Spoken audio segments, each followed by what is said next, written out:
if you are listening to this video, it may be because you yourself have gone through trauma or you are working with and trying to help someone who has been through trauma. So I'm going to explain to you a kind of therapy called EMDR. I'm going to explain what it is and then who it might be useful for. So let me start by defining trauma through the EMDR lens. So trauma is anything that's difficult that we go through when we don't have the coping skills to manage it. That's why one person can go through the same experience as someone else, and it maybe not register in their body or in their brain as trauma where it does someone else. So let me explain what EMDR therapy is. It is kind of the gold standard for trauma and for trauma therapy. So if you were to Google it, it would probably come up as a PTSD therapy. Let me explain what the EMDR stands for and how it can be used. So the EM stands for eye movement. This is any kind of bilateral movement. So someone that goes and sees an EMDR therapist, they're going to be doing some sort of bilateral movement. That might be the eyes moving from side to side. If it's a child, it could be high-fiving or stomping. If it's an adult, along with eye movements, they could also do tapping, or sometimes there's buzzers. And what they have found is that when we stimulate both sides of our brain, that it can help reprocess memories that are stuck. Let me explain what that means. So when we stimulate the left side of our brain, the left side of our brain that God has given us, which is that verbal side, and the right side of the brain, which is that emotional side, when we can activate kind of both sides at the same time, it represents or it replicates something such as REM sleep, which that's our God's given gift for when we are sleeping and we need to process the things of the day and file and make sense. And our brain kind of computes what happened during that day. So EMDR is a natural way that aligns with the natural healing process that God has given us.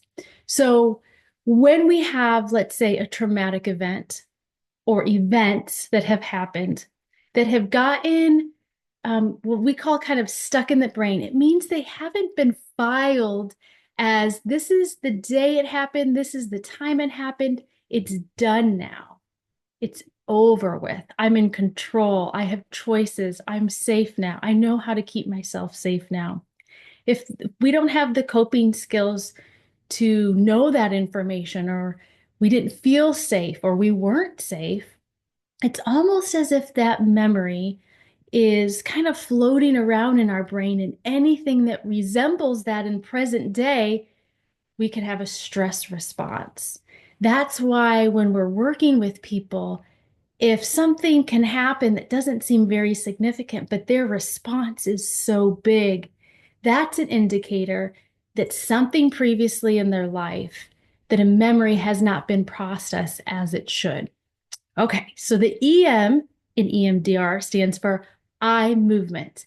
The D stands for desensitization. With EMDR therapy, we're taking an event that maybe feels very big in our body, very big emotions, very strong beliefs, and we're calming them down because when we file a memory as it should, with the correct information, with the truth of what happened in that situation, and what we know to be true about God, about ourselves, and about others, our body, our stress response doesn't go on high alert. It calms down. All right, EMDR. The R stands for reprocessing. When I explain that memory kind of floating around in the brain, the EMDR therapy helps that memory file correctly, and then anything else that is attached to that memory. Our brain is an associating machine. So anything that our brain kind of connects to that memory. So, for example, if I had something bad happen to me when I was a little girl, and I didn't have the coping skills to manage it, and it's kind of, in a sense, floating around in there, And then anything that happens in my 20s or my 30s or my 40s that my brain has says, ooh, that's like this memory. It's almost like I have a trail of memories all associated to that first memory. So the reprocessing helps our brain not only heal that first traumatic memory, but all of them associated. It's one of the reasons why I love EMDR therapy because it can work faster sometimes than talk therapy. I also love it because it encompasses different parts of how God has made us. It encompasses our thoughts and beliefs. It includes how we feel. It includes our body and our body's responses. Another advantage to EMDR therapy is that it's not like talk therapy in that you have to explain everything that happened in that traumatic event. Sometimes it can almost be re-traumatizing to go back to that memory and speak of it. And with EMDR therapy, the client doesn't have to speak about every single detail that happened. And sometimes that can feel like quite a relief.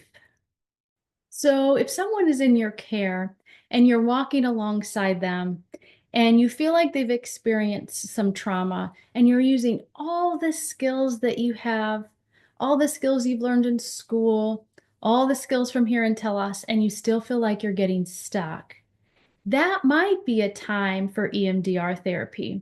So let me tell you a few things a few clues that might go, this might be a time to refer.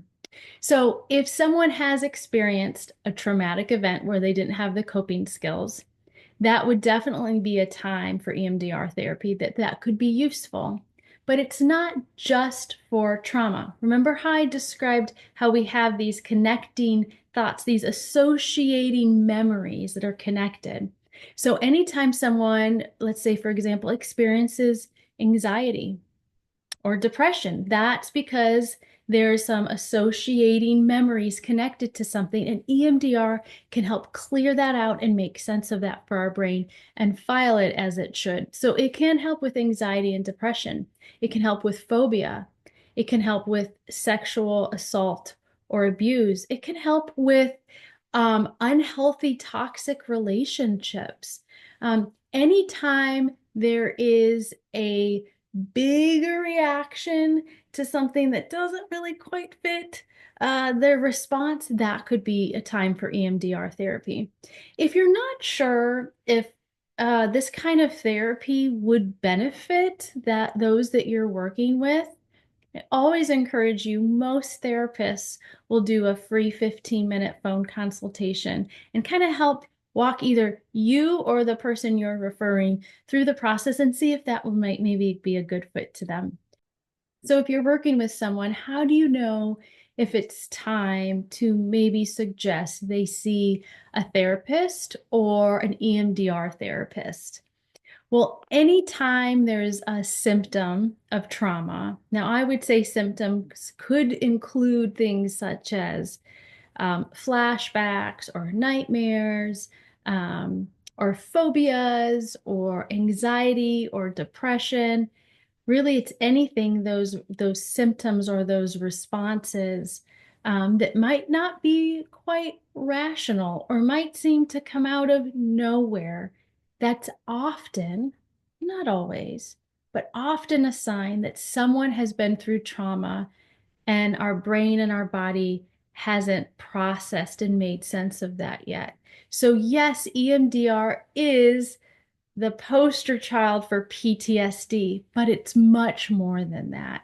So if you're working with someone and you feel like you've done all the skills and used the skills in caring for them, but you're still hitting a block, that could be a good time to reach out to an EMDR therapist. The thing I love about EMDR is it's natural. The brain wants to heal, just like our body wants to heal. And EMDR is one amazing tool to help the brain with care and with containment to be able to heal those past memories that have caused us harm and pain.